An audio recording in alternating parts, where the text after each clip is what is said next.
Aula. E a gravação já foi iniciada. Eu vou abrir aqui o nosso slide para a gente poder tocar. Como eu falei, dessa vez eu não vou fazer retomada da aula anterior, só vou mencionar que, como vocês sabem, a gente estava falando de dívida pública na aula passada, né? Nós estudamos, antes de dívida pública, nós estudamos atividade financeira do Estado.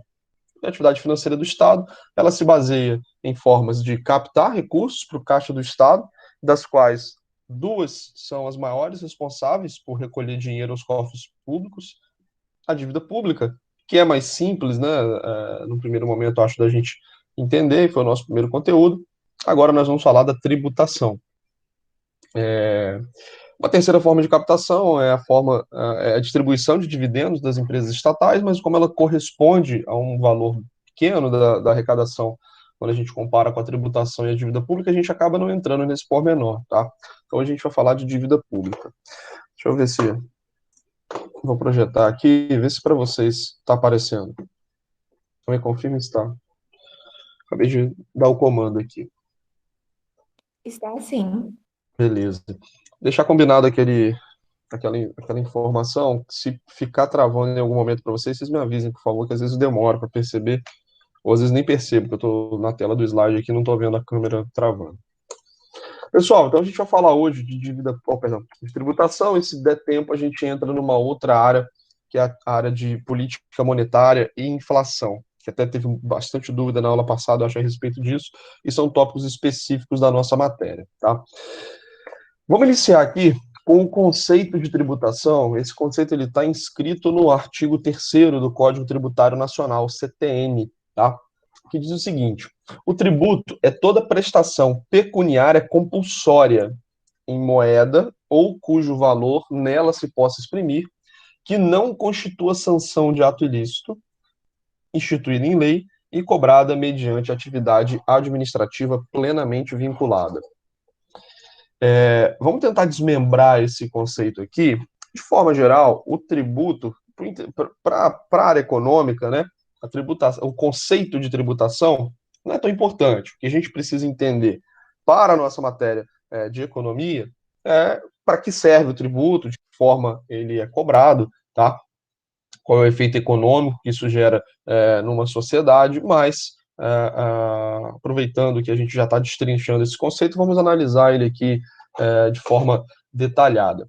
Então, a primeira coisa que a gente tem que saber de tributos, tá? E aí, os tributos, eles têm algumas espécies, tá bom? Quando a gente fala de tributo, eu estou falando, por exemplo, de imposto, eu estou falando de taxa, tá? Eu estou falando de contribuições, estou falando de empréstimos compulsórios, tá bom? Então, nós temos várias espécies de tributação, tá? Então, um tributo, quando a gente fala tributo é uma classificação genérica. Do ponto de vista econômico, como Pode eu repetir falei, os exemplos, professor? tributo, você tem, por exemplo, imposto de renda. Eu vou falar um pouquinho mais à frente, a gente vai dar esses exemplos. Imposto de renda, ICMS, que é o Imposto sobre Circulação de Mercadorias e Serviços. Você tem o IPI, Imposto sobre Produtos Industrializados. Taxa, você tem taxa de incêndio, você tem taxas para usos específicos, como uma taxa, uma tarifa de metrô. Contribuições, você tem a CSLL, que é a Contribuição Social sobre o Lucro Líquido, tá? Em alguns casos, essa espécie tributária, ela se confunde um pouco, né, o conceito. A gente vai falar um pouquinho mais à frente sobre isso. Não é nosso objetivo detalhar, mas a gente vai falar um pouquinho à frente sobre isso. Empréstimos compulsórios, eles são mais Obrigada. específicos, nada.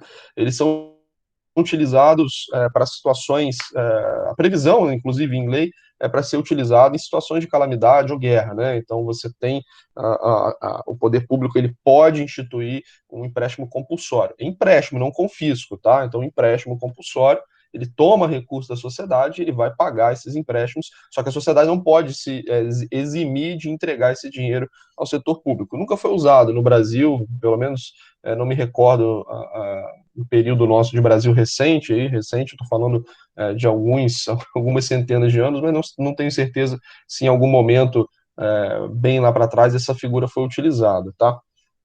Mas a gente vai falar um pouquinho mais à frente sobre isso. Mas é comum, quando a gente começa a estudar tributação, que existe uma confusão, né? Às vezes a gente está falando tributo, a pessoa pensa automaticamente em imposto. O imposto ele é uma espécie de tributo, tá? Existem outros. A gente está falando do conceito geral.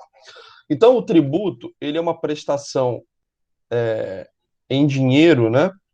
É uma prestação pecuniária compulsória. Ou seja, você não pode se negar a pagar o imposto, né? Por isso que essa expressão contribuinte, ela não faz muito sentido, porque é obrigatório o pagamento de imposto.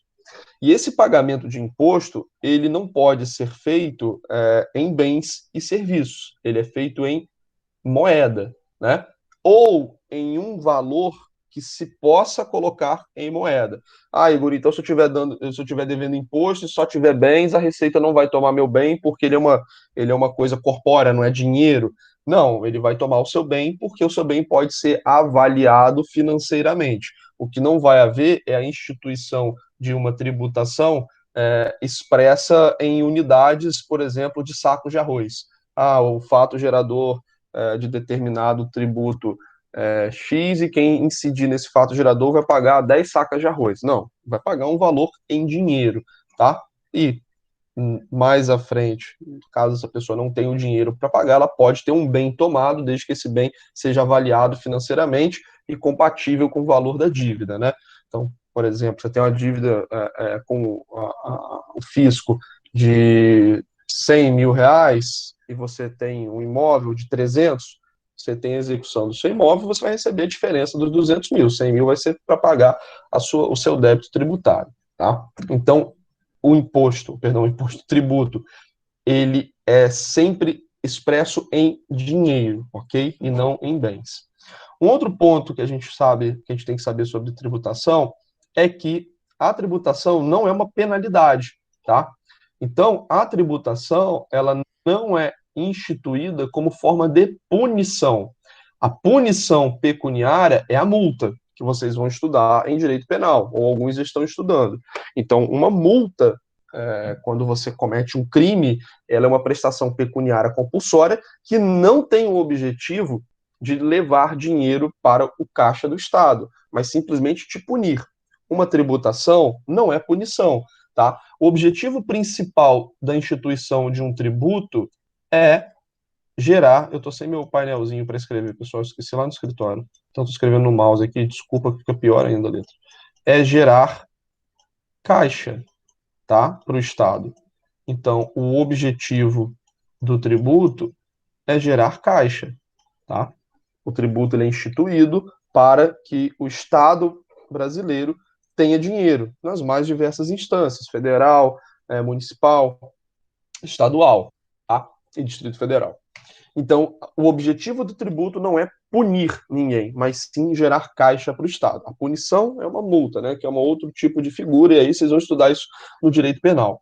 Um outro ponto sobre os tributos é que eles devem ser instituídos em lei.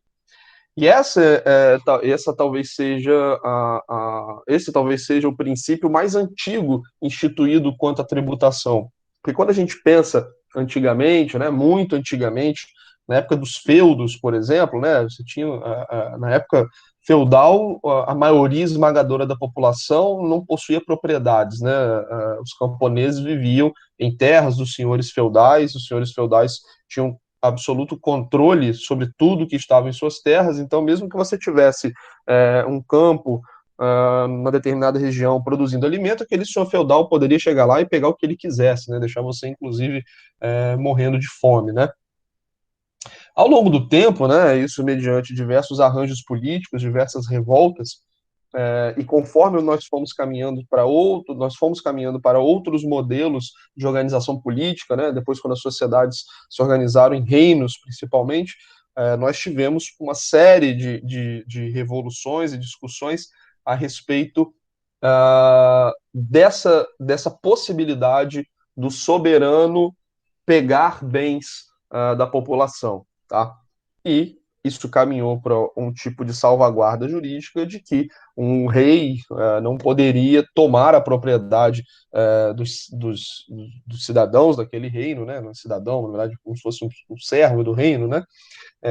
Se não houvesse uma previsão anterior. Ele não poderia, da noite para o dia, chegar lá e expropriar a produção e a terra daquelas pessoas. Então, hoje, essa evolução natural dessa garantia, ela se reverte numa, numa vedação à instituição de um tributo sem que haja uma lei anterior. Então, não pode, do dia para a noite, você ter a criação de um tributo novo. Você não pode cobrar um tributo que não tenha passado por um processo legislativo específico. E isso vocês estudam especificamente em direito tributário. Né? Você tem alguns princípios, inclusive, que devem ser respeitados para a criação de tributos. Né? Um lapso temporal, um lapso de ano, em muitos casos. Isso vocês vão estudar com mais detalhes em direito tributário, mas o importante é saber que nenhum tributo pode ser cobrado se não houver previsão legal. Nesse sentido, você tem um princípio muito parecido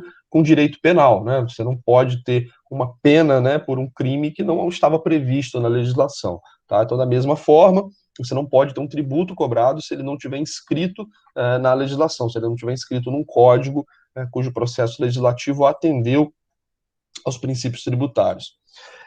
E essa última etapa de cobrança mediante atividade administrativa vinculada, ela tem esse nome comprido, mas nós podemos entender que existem instâncias específicas para cobrança de tributos, tá? Que normalmente são os órgãos que nós chamamos de Receita Estadual, Receita Federal, e no caso municipal, a gente não fala Receita Municipal. Normalmente essa atividade ela é executada pela Secretaria de Fazenda, a Secretaria de Finanças Municipal. Tá? No caso do Estado e do governo federal, nós temos uma instituição dentro da Secretaria de Fazenda e do Ministério da Fazenda, que agora se chama Ministério da Economia, que é chamada de Receita Pública, né? Ou Receita. Então, nós temos a Receita Federal do Brasil, a RFB, nós temos a Receita do Estado de Janeiro, do Estado de São Paulo, etc. Então, são esses órgãos que são os órgãos que cobram tributos, tá bom? Isso a princípio, é vedado para qualquer outra instituição. E quando nós falamos dos tributos, nós podemos classificar esses tributos de alguma forma, tá? Vamos só, talvez eu devesse colocar aqui, deixa eu só mexer no slide, que eu acho que vai ficar melhor eu colocar de outra forma aqui para vocês entenderem.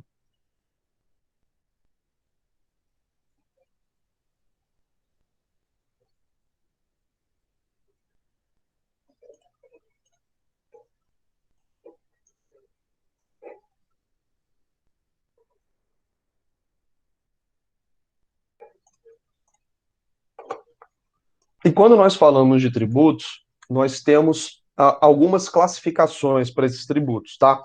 Não são exatamente 5 classificações diferentes. Ele vai ser direto ou regressivo ou fixo. Não. Ele vai ser direto ou indireto e, além disso, os tributos podem ser classificados em progressivos, regressivos e fixos, tá? Os tributos diretos, eles incidem sobre renda e riqueza, e eles são retirados diretamente dos cidadãos, tá? Então, a pessoa responsável por pagar esse tributo é a pessoa que, de fato, é a que está sendo visada, né, pela lei tributária. Então, por exemplo, o imposto de renda, quem deve pagar é quem está recebendo a renda, tá? Então, isso é retirado diretamente dessa pessoa, tá bom? Alguns tipos, vou dar renda, falei de renda, né, mas pode ser sobre uma propriedade, né? Riqueza, quando está especificado aí, seria uma riqueza acumulada, tá? Então, incidem sobre riqueza, entendam como uma riqueza acumulada. Por exemplo, um patrimônio que você tenha imobiliário, tá? Então, um tributo direto, eita ferro, um tributo direto que nós temos em nível municipal é o IPTU, o Imposto Predial Territorial Urbano, que incide sobre a propriedade de bens imóveis em território urbano dos municípios. Para a propriedade de bens imóveis em território rural, nós temos o ITR, Imposto Territorial Rural. O imposto direto mais famoso que nós temos é o imposto de renda, que incide sobre a renda da pessoa física e da pessoa jurídica, tá? Todos esses 3 tipos de tributação, eles são são todos esses três tipos de tributos, que no caso a espécie tributária é imposto, então, mas esses três tipos de tributos, eles são considerados diretos porque eles incidem diretamente onde a lei queria atacar, que é a renda e a riqueza. Os tributos indiretos, eles são normalmente vinculados a algum tipo de negociação, tá? Algum tipo de negociação. Pode ser a circulação de mercadorias e serviços, pode ser a produção de mercadorias e serviços, e eles muitas vezes são recolhidos e pagos pelas empresas, mas a ideia da tributação é que isso seja arcado ao longo dessa cadeia econômica, tá? Então, o imposto sobre produtos industrializados. Quem que está sendo vítima, quem está sendo objetivado com esse imposto? Na verdade, não tem ninguém especificamente que está sendo visado por esse imposto, porque uma parte desse tipo de imposto é arcado por quem está produzindo, uma parte é arcado por quem está distribuindo, uma parte é arcado por quem está consumindo. Normalmente, uma dessas pessoas é a responsável por recolher esse dinheiro para a Receita, mas não necessariamente ela vai arcar com o ônus daquele pagamento, porque, por exemplo, se eu for um empresário cujo produto seja um produto de difícil substituição no mercado, eu tenho capacidade de repassar muito desse custo tributário para o meu consumidor, né? Então, vamos supor, eu sou dono de uma loja de travesseiros e só eu vendo travesseiros na cidade. Aí existe um aumento sobre o imposto sobre travesseiro. Eu consigo repassar totalmente esse aumento para o consumidor, tá? E não necessariamente era objetivo do Estado que o consumidor arcasse com esse imposto, tá? Então, os impostos diretos, eles incidem sobre renda e riqueza, e os impostos indiretos incidem sobre transações econômicas, tá? Pessoal, até aqui tudo ok?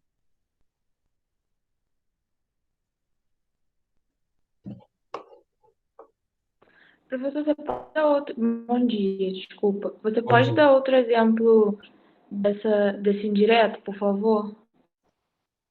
Do indireto, o indireto, por Isso. exemplo, o IPI, o ITD, que é o Imposto de Transmissão de Direitos, Imposto de Transmissão de Direitos, incide sobre recebimento de renda, não é o caso. Mas, por exemplo, ICMS, ISS, IPI, são tipos de impostos que estão vinculados a uma atividade econômica, tá?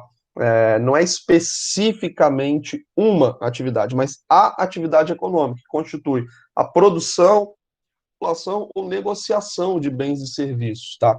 Os impostos diretos, eles vão incidir basicamente sobre um dinheiro que você está recebendo, seja ele salário, lucro, rendimento de aplicações, aluguéis, ok? Isso tudo aqui, todas essas formas de remuneração que podem ser tributadas, seriam tributadas por impostos diretos, tá? Porque eles estão incidindo sobre a renda que uma pessoa ou uma empresa está oferindo. Além disso, os impostos diretos, eles incidem sobre um patrimônio que está constituído.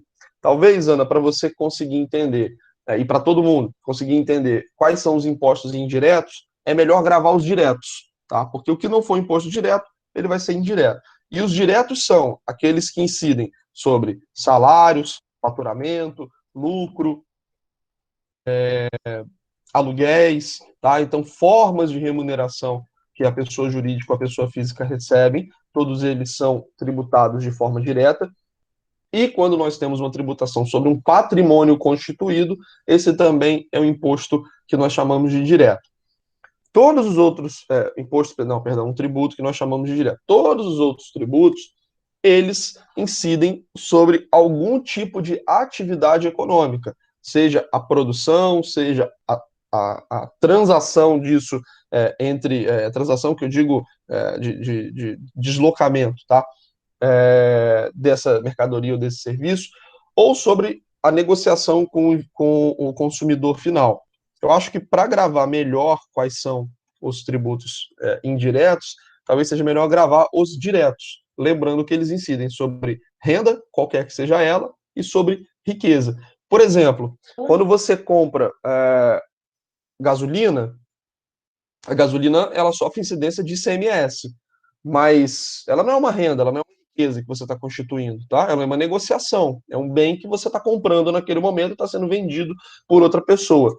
Existe uma tributação sobre essa negociação, sobre essa transação econômica, tá? Esse imposto, ele é um imposto, esse tributo, ele é um tributo indireto, tá bom? Existe uma tributação indireta sobre esse tipo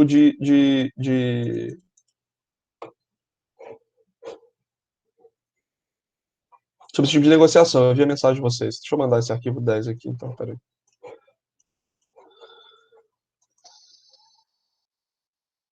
Vou mandar agora para vocês aqui o arquivo dessa aula.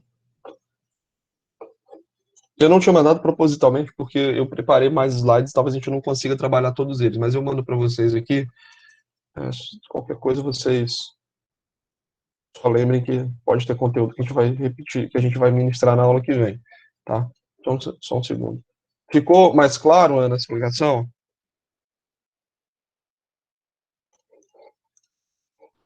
Ficou. Mesmo? Senão você pode tentar explicar É de novo. só uma pergunta que eu não entendi ainda. Pode fazer. Porque quando você falou assim do indireto, que ele vai incidir sobre algum tipo de transação comercial, aí você falou de quando a pessoa já tem um bem, né? No caso, a pessoa tem um imóvel. Como é que é? No caso de um imóvel, como é que é isso? Peraí, deixa eu só fechar. Deixa, eu vou para especificamente. Você está falando uma pessoa vendendo imóvel para outra, né?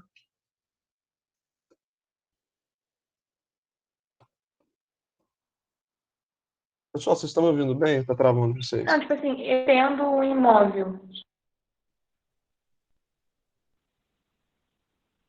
Vocês estão me ouvindo bem? Tá, não sei se está travando para vocês aí. Travou um pouco o áudio. Não, tá, aqui tá tranquilo. Tô Tá, ouvindo bem. eu não consegui te ouvir, Ana. Não sei se é a sua conexão. A questão do imóvel, como é que é? O que você perguntou?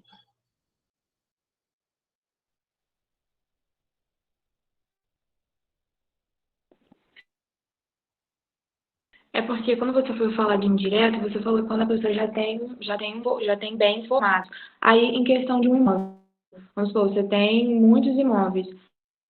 Como é que seria a questão da tributação indireta? Existe Então, tributação eu dei um indireta exemplo em um errado. imóvel? Eu dei um exemplo errado, acho que até na hora eu me corrigi. Na verdade, a tributação quando você está passando a propriedade de um imóvel, esse tributo ele é um tributo direto, tá? Então, quando você está. Acho que é isso que você está perguntando, você está vendendo o imóvel para uma outra pessoa. Esse tipo de transação, ele gera algumas repercussões quando você está vendendo. Então, o mais tradicional é o ITBI, que você paga em nível municipal. O ITBI é um imposto, tá? Sobre transmissão de bens imóveis. Nesse caso, você está tributando diretamente a pessoa que está realizando a transação sobre um patrimônio, ou seja, uma riqueza, né, constituída. Nesse caso, ele é um imposto direto. Imposto por ser ITBI, né, uma tributação direta.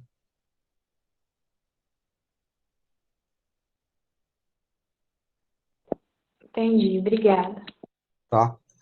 Uma outra maneira, talvez, da gente conseguir diferenciar seja na explicação que eu dei para vocês, eu falei de quem está suportando, né, a questão do pagamento do imposto não, do tributo, de forma geral. Imposto, nesse caso, imobiliário. Quando você tem o imposto direto, quem está suportando a carga tributária é, de fato, aquela pessoa que está tendo algum tipo de benefício econômico. Então, a renda, eu estou recebendo uma renda, tá? Eu sou dono de um imóvel e estou recebendo uma renda. O imposto de renda ele está incidindo sobre aquele aluguel e eu estou pagando, eu estou suportando, né? Eu estou sendo diretamente tributado. O imposto que incide sobre a gasolina, você não tem necessariamente o comprador da gasolina arcando com aquele imposto. Tá? Não é objetivo que ele seja onerado por aquele imposto. Aquele imposto ele pode ser, inclusive, onerado, ele pode ser suportado economicamente por várias partes do processo. tá? Então, quando você tem, às vezes, a majoração de um imposto, de um ICMS sobre combustíveis, por exemplo, você pode ter o distribuidor, no caso seria o distribuidor, tendo uma redução da margem de lucro dele, porque ele está pagando um pedaço desse imposto, o consumidor ele vai ter que usar menos gasolina, porque o preço vai aumentar na bomba para ele, consequentemente, ele também está arcando economicamente com aquele tipo de tributo. No tributo direto, quem está sendo a vítima é quem está sendo, de fato, beneficiado por aquela transação, tá? No indireto, não, isso é arcado numa cadeia econômica, tá? Então, acho que talvez, pessoal, essa distinção, especificamente, eu não vou cobrar de vocês, tá? Porque, de fato, num primeiro momento, é um pouco confuso, até porque existem várias espécies tributárias, principalmente nesse caso são impostos que nós estamos falando, e, de fato, confunde um pouco. O que vocês precisam entender é que há essa classificação de impostos diretos e impostos indiretos. No caso do imposto direto, quem é onerado economicamente é aquela pessoa que está diretamente beneficiada pelo que está acontecendo. No indireto é uma cadeia econômica que é onerada. Então, vocês sabendo que existe essa distinção, sabendo alguns parâmetros para diferenciar, isso é o suficiente para a nossa matéria, tá? Eu não vou pedir que vocês coloquem especificamente a diferença entre um e outro. Provavelmente, se cair uma questão em prova, vai ser perguntando qual é a classificação dos tributos. E aí vocês vão poder colocar lá, tributo direto, tributo indireto, eles podem ser progressivos, regressivos, fixos, não precisa saber nesse detalhe para fins da nossa matéria, tá? Não é o objetivo que a gente entre num detalhe tão grande assim, tá bom? E de fato, como eu falei, pode ser um pouquinho confuso no primeiro momento. Isso talvez seja melhor explicado a vocês com exemplos mais pertinentes, inclusive pela própria matéria, né? O professor, às vezes, de direito tributário, talvez consiga dar uma distinção e aprofundar mais esse tema de forma mais adequada. Beleza, posso prosseguir aqui para os impostos progressivos, regressivos e fixos?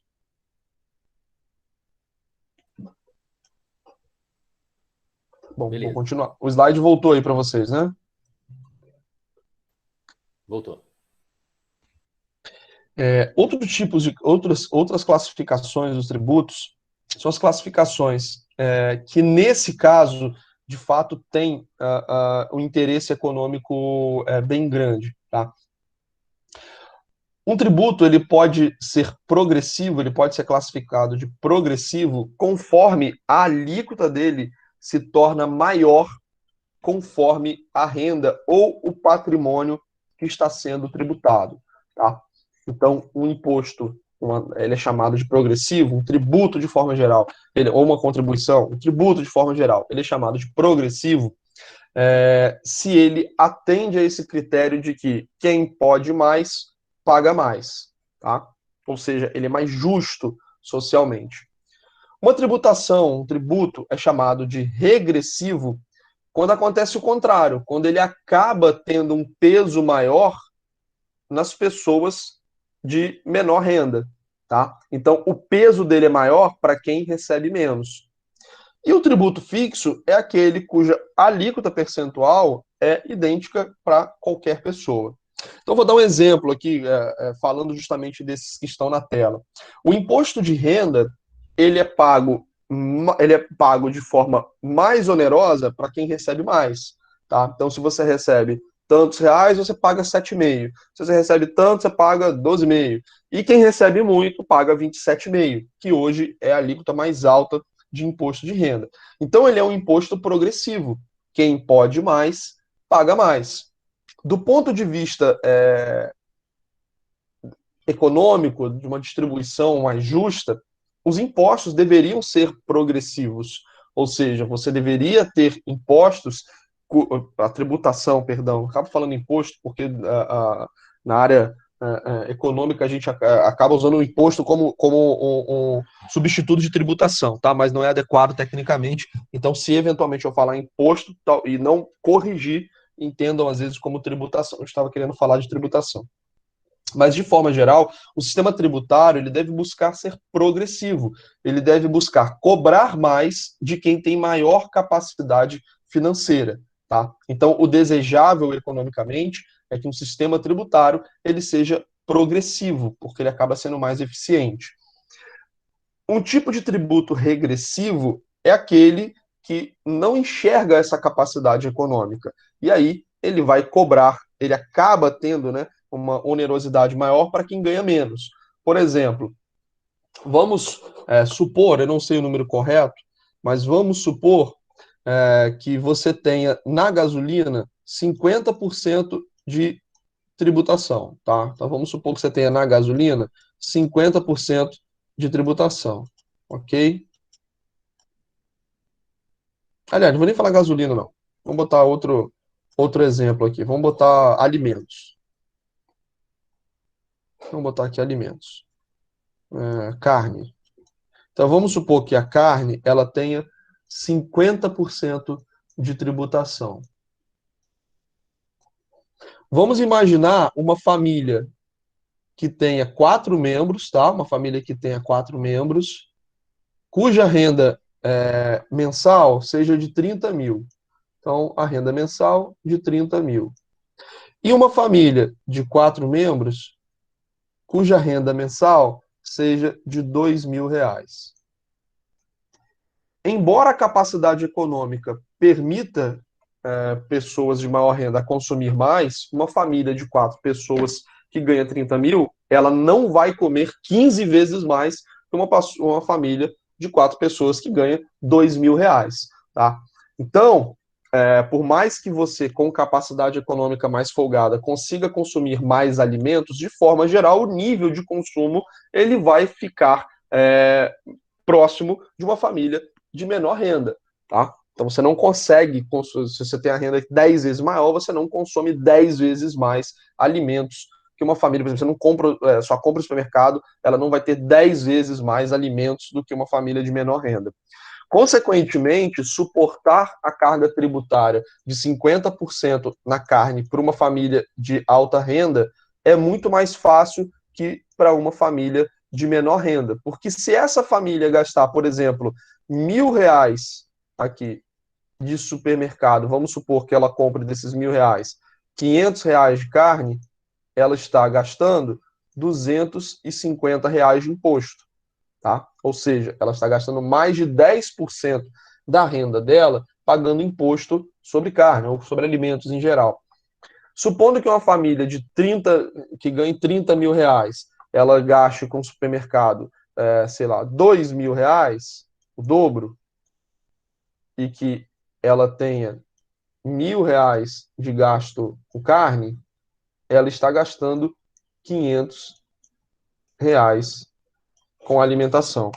Com imposto, perdão, sobre a carne. Quando você pega esses 500 e divide por 30 mil, enquanto a família mais pobre está gastando mais de 10% da renda dela com tributação, essa família está gastando menos de 2% da renda dela com tributação. Então, os tributos sobre mercadorias, sobre bens e serviços, eles, na maioria das vezes, são mais onerosos para pessoas de menor renda, tá? Para famílias de menor renda.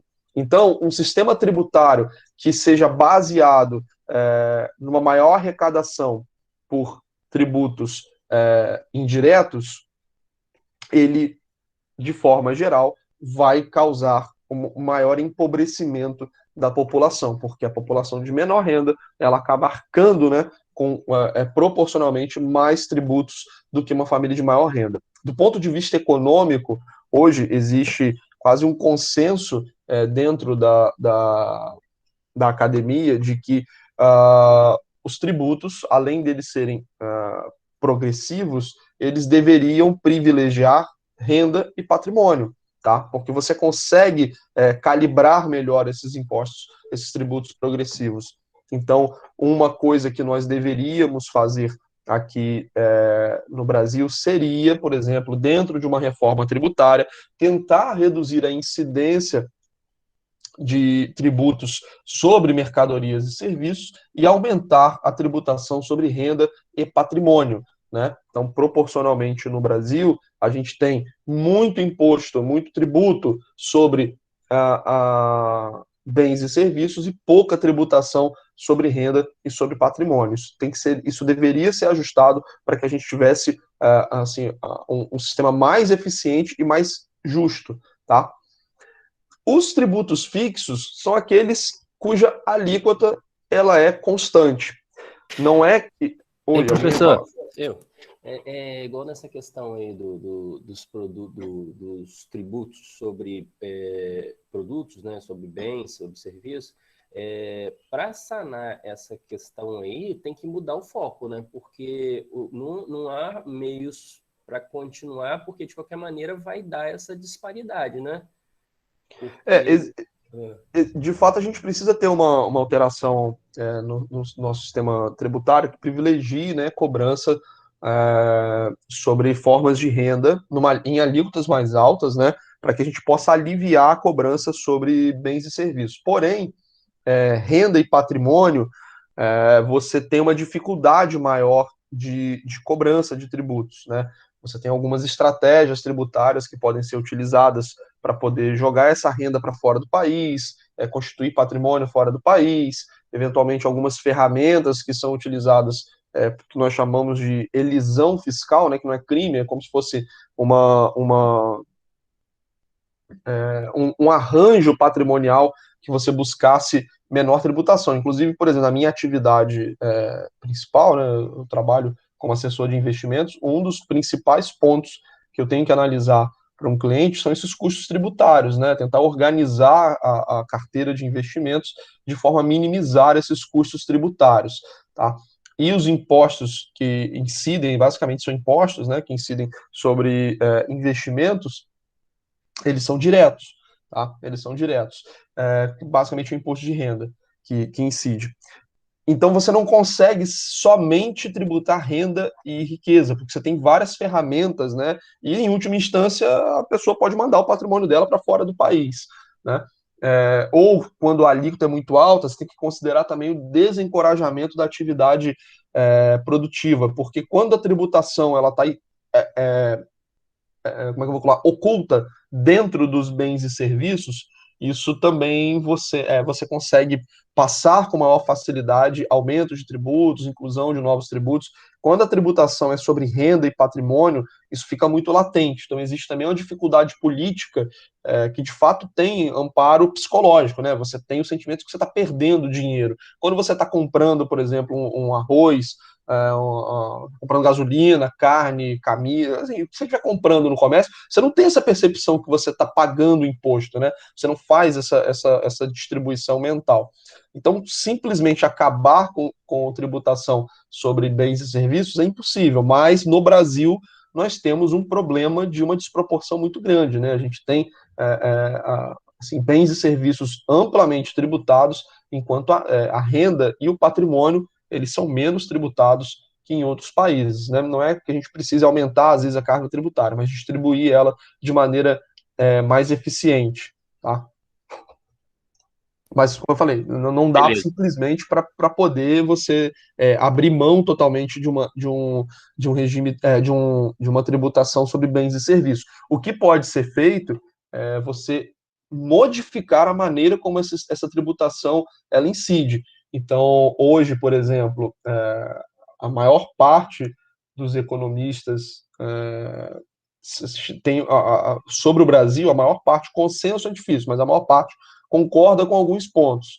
O ponto de que o imposto de renda deveria ser majorado, de que o imposto, de que deveria haver tributação sobre a distribuição de dividendos, diminuindo um pouco a carga tributária que é cobrada diretamente nas pessoas jurídicas, transferindo isso para a pessoa física, e especificamente nesses impostos que incidem sobre mercadorias, a gente modificar o modelo atual para um modelo que a gente chama de IVA, né, de Imposto sobre Valor Agregado.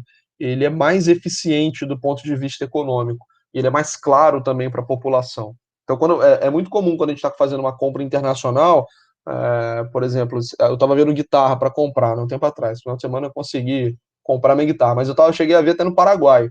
E aí você tem, isso nos Estados Unidos é assim também, mas você tem lá o preço, né, da mercadoria e coloca, o IVA não está incluído, né, então você sabe que toda mercadoria que você comprar tem um IVA lá de, sei lá, 5%, 10%. Então, as mercadorias, elas são vendidas a um preço sem tributação, mas na hora de pagar você sabe que você vai adicionar uma alíquota ali, que é uma tributação que substitui aglutinar, por exemplo, o ICMS, o IPI, às vezes ISS, que é um tributo sobre serviço. Isso você faria de uma maneira simplificada através de um sistema tributário que a gente chama de IVA, né, Imposto sobre Valor Agregado.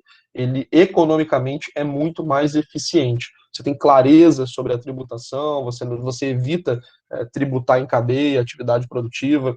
Então, é algo que seria muito bom para o país. Além desse ajuste para tornar o sistema mais progressivo, que hoje é altamente regressivo no Brasil, a gente ainda tem essa possibilidade de tornar ele também mais eficiente em cima da tributação de produtos, tá, e serviços.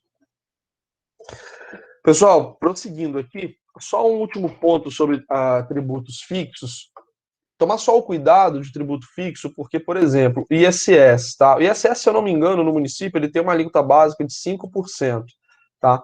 Isso significa que uma transação de 100 mil reais vai pagar 5 mil reais de ISS, enquanto uma transação de 100 reais paga 5 reais. Ah, então ele é progressivo, porque uma transação maior paga mais. Não, ele é constante.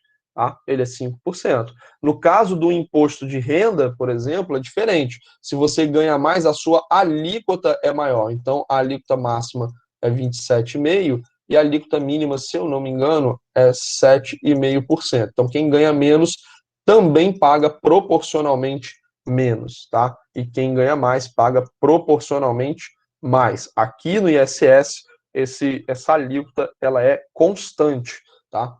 Então, é um imposto que nós chamamos de fixo. Ele também não é tão desejável, né? Novamente, do ponto de vista econômico, principalmente quando nós tratamos, né, de distribuição da riqueza, o ideal é que a gente busque sistemas que sejam progressivos e sistemas que privilegiem também impostos diretos. Mas nem sempre isso é possível pela realidade, tá? Então, fica esse parêntese aí do que é desejável, mas nem sempre é plenamente possível, tá bom? Professor, Oi, fala, só para Felipe. ficar claro ali, o ITD é um imposto direto, né? ITD é o imposto direto. Ok. Tá? O ITD que o Felipe perguntou é o antigo ITCMD, né?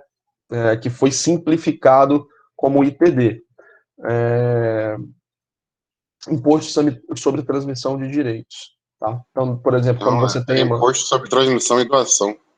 Doação, perdão, isso aí. Eu ia falar agora, quando você tem o falecimento de uma pessoa em vida e você tem a sucessão, você tem essa transmissão que é tributada sobre o ITD. Quando você, em vida, transfere a propriedade desse bem para uma outra pessoa, você tem uma doação que também é tributada pelo ITD. Tá? É um tributo estadual, é pago a receita estadual. Ele é muito comum em caso de falecimento de uma pessoa que deixa uma herança, né? Ou quando a pessoa em vida ela quer fazer uma distribuição do patrimônio dela.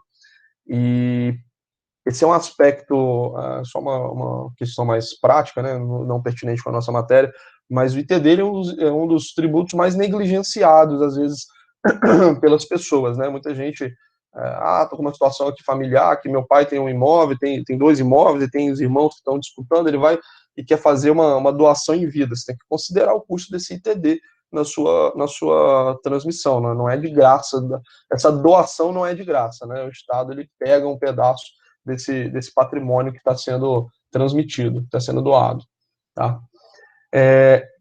Alguns princípios que a tributação deve atender, tá? O princípio da equidade. O tributo ele deve ser justo, ou seja, nós temos que cada um contribuir com dentro de nossas possibilidades. Nós não podemos ter pessoas, classes oneradas excessivamente para gerar caixa para o Estado, tá? Então, o tributo ele deve ser justo, ele deve ser equitativo, bom?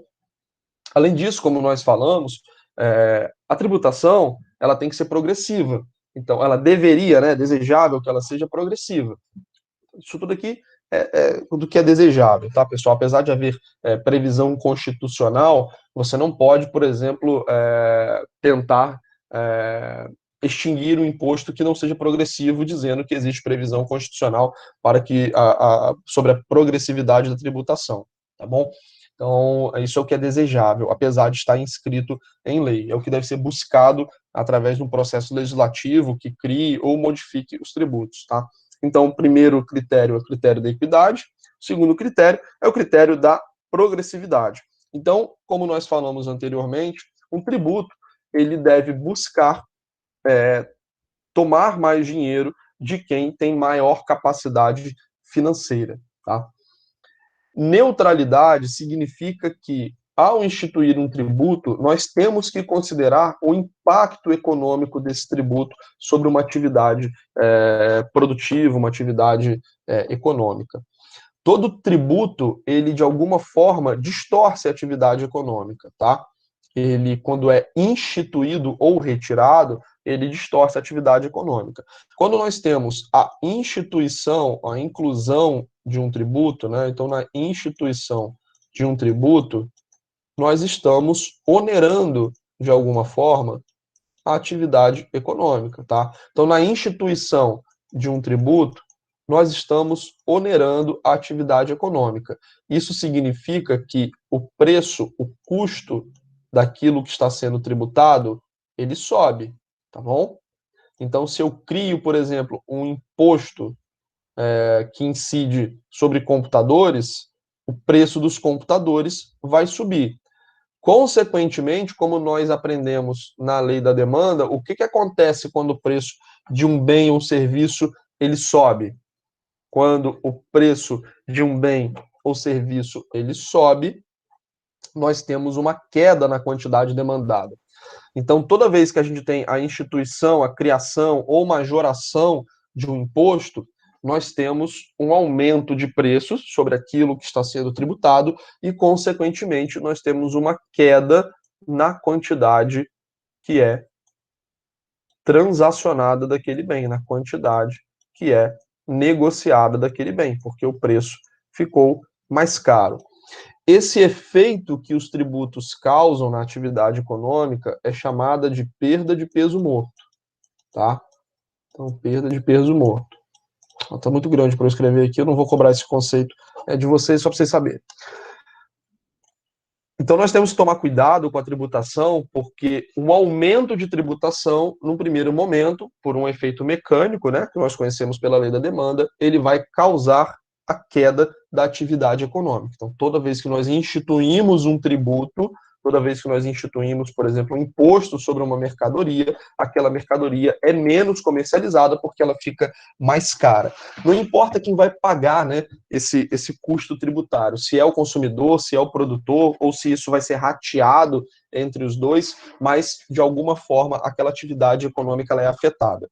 Por conta disso, por essa fatalidade da tributação, né, toda tributação ela vai gerar esse problema, a princípio, nós temos que tentar calibrar o nosso sistema tributário, nós temos que tentar calibrar os nossos tributos de forma que eles sejam o mais neutro possível, que eles sejam o mais neutro possível, ou seja, que eles influenciem menos na atividade econômica. Da maneira como nós fazemos no Brasil, por exemplo, eu falava disso há pouco, nós temos um efeito cascata de impostos, né? Por exemplo, você tem o imposto de quem está fazendo um bem industrializado, depois você tem o imposto sobre a circulação desse bem dentro do território nacional, muitas vezes você vai ter a tributação municipal incidindo. Então, você tem diversas incidências ao longo da cadeia produtiva e isso vai onerando o preço, consequentemente você reduz a atividade econômica. A maneira como o Brasil organiza hoje o seu sistema tributário, ele é um dos gargalos para o crescimento econômico. Então, organizar melhor o sistema tributário, mesmo que a gente não reduza a carga tributária, até porque hoje, na situação fiscal que nós temos, é impossível a gente reduzir carga tributária, pelo contrário, é provável que a gente tenha que aumentar a cobrança de tributos, mas só de organizar de maneira mais neutra, nós conseguimos um ganho econômico, porque a gente torna a atividade econômica mais eficiente. E, por fim, um outro problema que nós temos aqui no Brasil é em relação à simplicidade do tributo, né? O tributo ele deve ser simples, ou seja, deve ser fácil apurar o valor, deve ser fácil pagar esse valor, né? E aqui no Brasil isso não é dessa forma, né? Até pelo fato de a gente ter essa incidência em cascata de tributos, às vezes é até difícil você conseguir apurar qual é o valor que você deve pagar, né? Referente a cada tributação, a cada instância, né? O que vai ficar com o governo federal, o que fica com o governo estadual, enfim. Então, esses princípios de tributação que são desejáveis, apesar de haver em muitos deles previsão constitucional, na prática, né, nós não conseguimos trazer isso para o nosso sistema tributário. O sistema tributário brasileiro, pelo contrário, ele é bastante caótico. E como nós falamos no início da aula, né, nós temos alguns tipos, algumas espécies tributárias. Então, nós temos os impostos e uma especificidade a respeito dos impostos que hoje menos, né, mas algumas pessoas não têm isso claro, é que esses impostos eles não são vinculados a nenhuma atuação específica, deixa eu botar até o específico aqui, específica do Estado, tá? Não são vinculados a nenhuma atividade específica do Estado. Ah, eu estou pagando IPVA, né, por conta do meu carro, e por conta disso o Estado deveria pegar esse dinheiro e colocar em ruas, em estradas. Não. Os impostos, eles são... o objetivo do imposto é gerar caixa para o Estado, independentemente de onde ele vai colocar esse dinheiro, tá? Então, o imposto de renda, o ICMS, ISS, o ITB, que a gente falou agora, ITBI, todos esses impostos, o IPVA, eles são formas de arrecadação do Estado, formas de fazer caixa, não interessa o que o Estado vai fazer com esse dinheiro. Por outro lado, as taxas, elas são espécies tributárias que são instituídas especificamente para a prestação de um determinado serviço. Então, nós temos a taxa de bombeiro, né? Nós temos taxas para utilizar determinados serviços públicos. Isso significa que nós estamos pagando por coisas específicas que são fornecidas pelo Estado. Quando você vai, por exemplo, fazer algum tipo de requerimento, né, numa instância pública, você tem que pagar uma taxa para você fazer aquele requerimento, você está pagando aquilo para fazer uma atividade específica. Então, você consegue fazer essa ligação, né, do porquê você está pagando e o que você está recebendo em troca. Então, se você paga uma taxa para você ter o seu processo analisado numa instância administrativa, então você está pagando pelo serviço, né, de uma revisão ou de uma análise do seu caso. Tá? As contribuições de melhoria, elas são menos comuns, mas elas podem ser instituídas, por exemplo, quando o Estado ele faz algum tipo de intervenção, algum tipo de obra pública que gere valorização imobiliária. Então, imagina que você tem seu imóvel num determinado local, o Estado ele faz uma obra que não seja necessariamente uma obra de infraestrutura, né?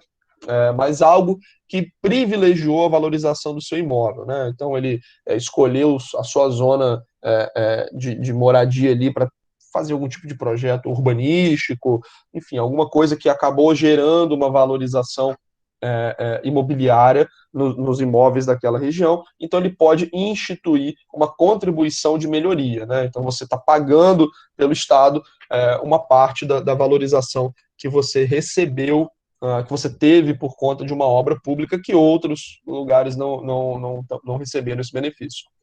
Não é tão comum, tá, essa contribuição de melhoria. As contribuições sociais, elas foram criadas, essas contribuições sociais, na prática, são quase um imposto disfarçado. Por que existem contribuições sociais e impostos?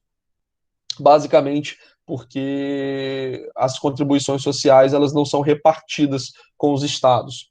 Os impostos, quando o Estado arrecada, o governo federal arrecada, uma parte disso obrigatoriamente tem que ir para estados e municípios. Então, o governo federal ele tem que repartir esse dinheiro com estados e municípios. Tá? As contribuições sociais elas foram criadas para que esse dinheiro ficasse com a União. Então, principalmente na década de 90, né, quando nós tivemos uma reorganização muito grande das contas públicas, isso na época governo Itamar e governo FHC, principalmente, nós tivemos uma grande reorganização das contas públicas, e a União, ela absorveu algumas responsabilidades dos estados, né, ela federalizou alguns ônus que antes estavam distribuídos aos estados, e ela precisava aumentar o seu caixa. Por conta disso, foram criadas contribuições sociais. A mais famosa é a CSLL, Contribuição Social sobre o Lucro Líquido, né, que é um tributo que incide sobre o lucro líquido das empresas. E a grande diferença, né, ela foi criada justamente para que a União não precisasse fazer essa repartição com os estados, tá? Mas do ponto de vista prático é muito parecido com o imposto, tá bom? Mas existe essa espécie tributária que a gente chama de contribuição social. Os empréstimos compulsórios, como eu falei, eles são, logo no início da nossa matéria, eles são tipos de tributo que são criados em situações muito específicas. Essas situações normalmente são de calamidade pública ou guerra, né? E aí o Estado ele pode chegar e tomar dinheiro da população, mas claro que ele deve devolver, né? Por isso que é chamado de empréstimo compulsório, não é confisco, tá? É um empréstimo compulsório, ele não é um confisco de dinheiro, tá bom? Então o Estado ele toma esse dinheiro, mas ele deve posteriormente repor. Apesar de haver essa figura, né, do empréstimo compulsório, na maioria das vezes, quando nós temos situações de urgência de utilização de recursos públicos, isso é aliviado pela emissão de dívida, né? Então, numa situação como foi a pandemia no ano passado, como vem sendo a pandemia esse ano, uma vez que o Estado ele está precisando de dinheiro, ele não toma empréstimos compulsórios, ele faz uma emissão de dívida no montante mais elevado. Então, essa espécie tributária não é utilizada, até porque, né, você falar para a população que você vai tomar dinheiro dela, não é, acho que é algo muito palatável, né, para o povo. Acho que o povo não ia assistir isso de maneira inerte. Bom, um outro ponto que às vezes causa confusão, fala assim, professor, então empréstimo... Oi, alguém ia perguntar. Desculpa. Naquela época lá do Collor... Eu ia falar disso agora. Eu imaginei que alguém fosse ter essa dúvida. Então, na época do Collor, na verdade, não foi um empréstimo compulsório, né? O Collor não pegou esse dinheiro. Naquela época, o que foi feito foi uma restrição dos saques de poupança, né? Uma restrição também da correção monetária da poupança. Então, você, na verdade, restringiu a possibilidade da população dispor desse dinheiro, né? Que o Estado pegou esse dinheiro para ele, tá? Naquela época, a gente vivia o que a gente chama hoje de choques heterodoxos, né? Planos heterodoxos. O que é isso? A hiperinflação brasileira, ela adquiriu características únicas no mundo naquele momento, né? Muitos países passaram por surtos inflacionários, que inclusive vai ser a nossa próxima matéria, não sei se eu vou iniciar hoje, até porque senão a gente vai ter que parar no meio do caminho, mas muitos países passaram por surtos inflacionários e a maioria conseguiu resolver definitivamente isso na década de 70, tá? Principalmente depois que os Estados Unidos tomaram uma decisão lá de aumentar abruptamente os juros, de arregaçar o mundo inteiro, mas como efeito positivo disso foi que a maioria das economias conseguiu debelar a inflação, né? Só que o Brasil não. O Brasil continuou com um processo inflacionário muito forte. Essa inflação ela saiu ainda mais do controle na década de 80, né? Então nós tivemos um processo inflacionário que se tornou o que nós chamamos de hiperinflacionário, né? Que é quando os preços sobem assim de maneira avassaladora, na casa de milhares de... E aí, a partir da década de 80, né, nós tentamos algumas alternativas brasileiras, vamos colocar assim, nós tomamos diversas medidas combinadas que não foram tentadas em outros lugares do mundo, né? Então você às vezes tinha uma medida tomada num lugar, outra e algumas que nem existiam, o Brasil decidiu fazer. Então você teve o que nós chamamos hoje desses planos ou choques heterodoxos, né, que eram tentativas de controlar a inflação por medidas bem atípicas. No caso do Collor, né, logo quando ele assumiu a presidência da República, ele fez, né, ele implementou, né, o plano Collor que previa a restrição de movimentação do dinheiro da poupança, né, e dentre outras alterações. Mas ele não pegou esse dinheiro para o caixa do Estado. Então, naquele momento, as pessoas não puderam dispor do seu dinheiro, mas o dinheiro ele permaneceu lá. O que aconteceu foi que a inflação continuou crescendo, né, e dadas as restrições que foram implementadas naquela época, o dinheiro acabou se desvalorizando, mas não foi um confisco, né, não foi um empréstimo compulsório também. O que houve naquele momento foi uma restrição à movimentação de valores que a população dispunha nas cadernetas de poupança. Isso, posteriormente, inclusive, foi objeto de uma emenda constitucional, e naquela época Collor fez isso através de edição de, não sei se foi medida provisória, porque não sei se na época a medida provisória ela já existia como a gente conhece hoje, né? Mas foram todas medidas executivas, né? Então ele, por ser presidente, ele estava amparado pela lei para tomar aquele tipo de medida. Hoje, um governante não pode fazer isso, né? Ele não pode restringir o acesso ao que nós chamamos de poupança popular. Nesse caso, poupança popular não é a caderneta de poupança, né? Mas são as reservas financeiras que a população dispõe, seja em CDB, seja em conta corrente, em conta poupança, em fundos de investimento. Então, hoje, um governo não pode congelar a movimentação, ele não pode restringir a movimentação de valores acumulados pelo povo no sistema financeiro. Para isso acontecer, caso haja algum tipo de justificativa econômica, política para isso, isso é um processo constitucional, né? Ele tem que modificar a Constituição para conseguir tomar essa medida, né? Mas, assim, muita gente fica preocupada, né, quando as coisas estão, aqui no Brasil, quando as coisas estão a temperatura política se agita, as questões econômicas ficam mais latentes, corrente de WhatsApp de vez em quando surge, né, que vai haver o congelamento das poupanças, enfim, mas hoje não tem nem motivo econômico para isso, né? Naquela época a situação era completamente diferente de hoje e ficou mais do que provado hoje, nem na época, nem hoje, né, as pessoas que na época defenderam essas medidas hoje defendem mais, porque perceberam que foi um completo fracasso econômico tomar aquele tipo de decisão. Então nem existem justificativas para isso, né? Não tem um cenário caótico que alguém pensasse nisso, e quem pensava já não pensa mais desse jeito, tá? Então, você tem, às vezes, algum parente, né, o pessoal mais antigo passou por muita coisa, fica preocupado, né, mas tranquilizem os seus parentes nesse sentido, caso surja essa corrente de WhatsApp de novo. Fala, Felipe.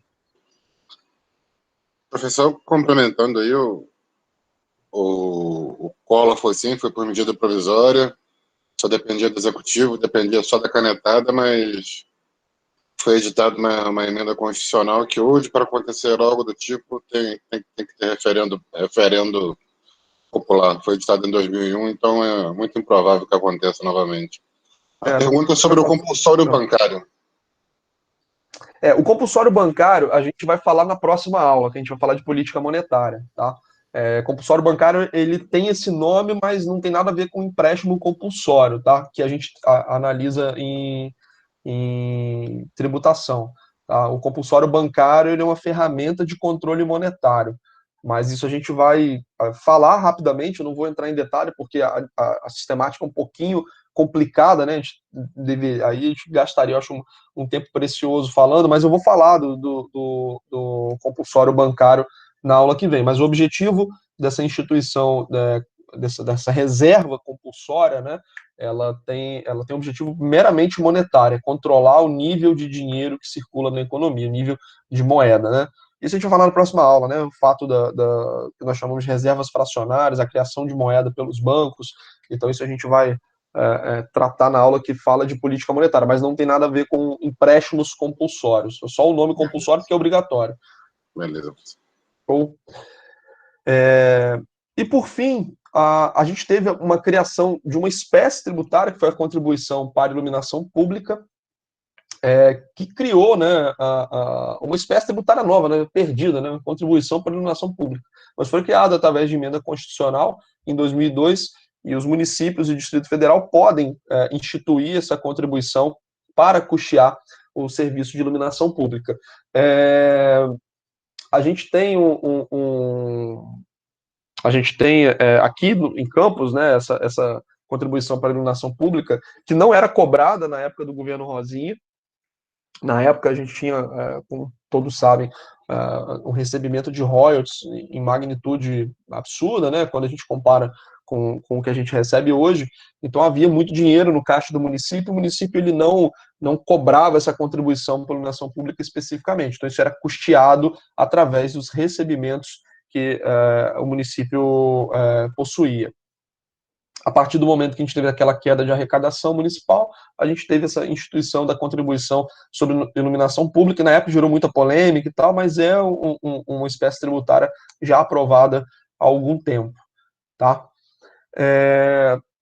Pessoal, a nossa próxima aula é uma aula sobre política monetária, e a gente vai falar de alguns temas aí que o Giovanni e o Felipe chegaram a fazer perguntas, né? Que é falar sobre de que forma o Estado brasileiro ele gerencia, né, a circulação de moeda e por que isso é estratégico para o Estado brasileiro. Mas eu não vou entrar nesse tópico agora, porque senão a gente vai ter só alguns minutos para poder tratar, e é uma aula que eu gosto de tentar emendar, inclusive na aula que vem eu vou tentar dar uma velocidade maior para a gente também, se não falar totalmente, mas pelo menos introduzir o tópico de inflação, porque acaba sendo assim um tema que gera muito interesse, né? Muitas perguntas. Então começar ele agora para continuar na semana que vem acho que não faz muito sentido.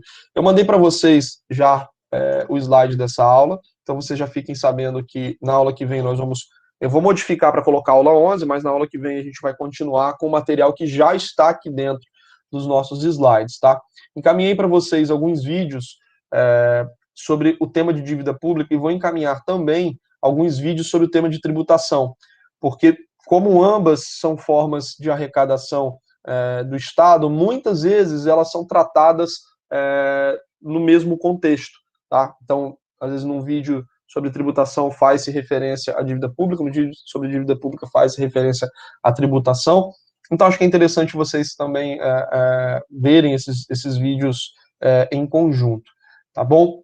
Antes da gente terminar, é até bom a gente ter esse tempinho, eu queria saber de vocês o que vocês preferem para o trabalho que vai ter esse valor de 2 pontos. Aliás, antes de eu perguntar isso, alguma dúvida que vocês queiram tirar referente ao conteúdo dessa aula que a gente ministrou agora, algo que não tenha ficado claro, que vocês queiram perguntar? Ou tá ok?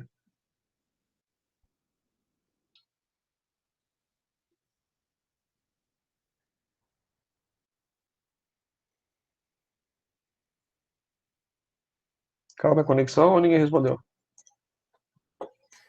Ninguém respondeu, professor. Aqui, tudo tranquilo.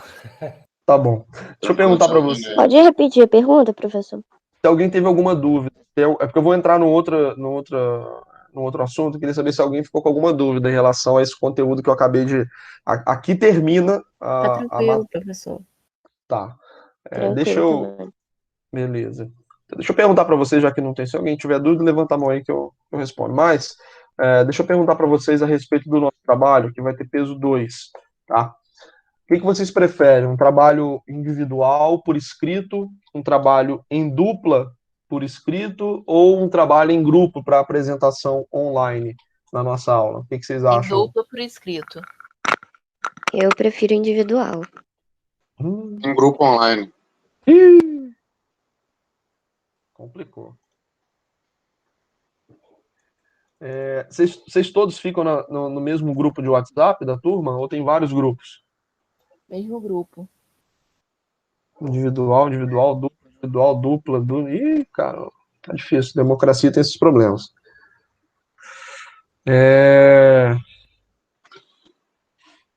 Dupla por escrito.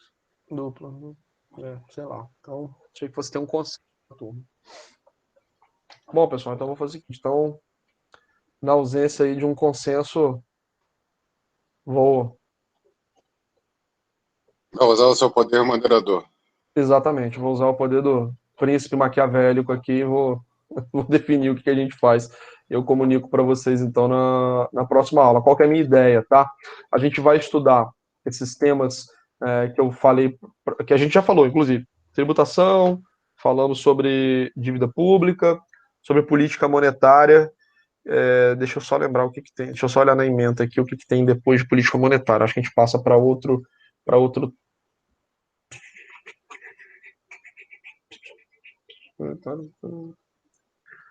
Tem mais duas aulas, eu acho. Além de política monetária, tem mais duas aulas para a gente poder tratar de outros. E eu vou pedir que vocês selecionem um desses temas, né? Política monetária. E aí, se fosse em grupo, pode ser em dupla e individual. Não, vai ser um ou outro. Vai ser um ou outro. A ideia seria escolher um tema, né? E se fosse grupo, cada um faz sobre um tema. Se fosse em dupla ou individual, escolhe um tema e escreve a respeito dele.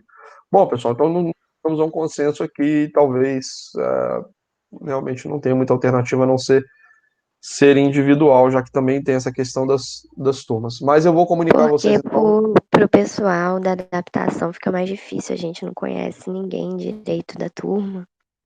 Uhum, é verdade. Então tá, então na aula que vem eu comunico a vocês e passo quais serão os detalhes desse trabalho, tá? E aí a gente chega, passa a data, chega a Professor, esse acordo, que não vai ser acordo. Fala, Felipe. fico aí com a Tamires Camilo aí.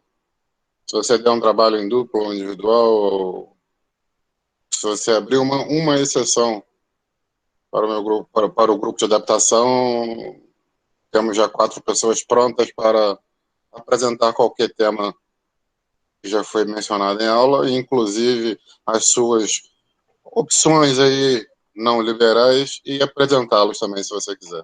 Quer Tá dizer, bom. se puder, né? Tá bom. Vou considerar todas as possibilidades e despacho na aula que vem, tá? E sentencio na aula que vem, na verdade, para vocês aqui. E a gente define como é que vai ser esse trabalho, tá? Mas vai ser bom, no final das contas vai ser bom, se qualquer que seja o modelo. Pessoal, então, se não tivermos nenhuma dúvida mais, se cuidem aí durante a semana. Já tirei aqui a lista de presença e na semana que vem a gente se fala. Tá bom? Saúde para vocês aí, uma boa semana. Valeu. Vou encerrar a gravação aqui.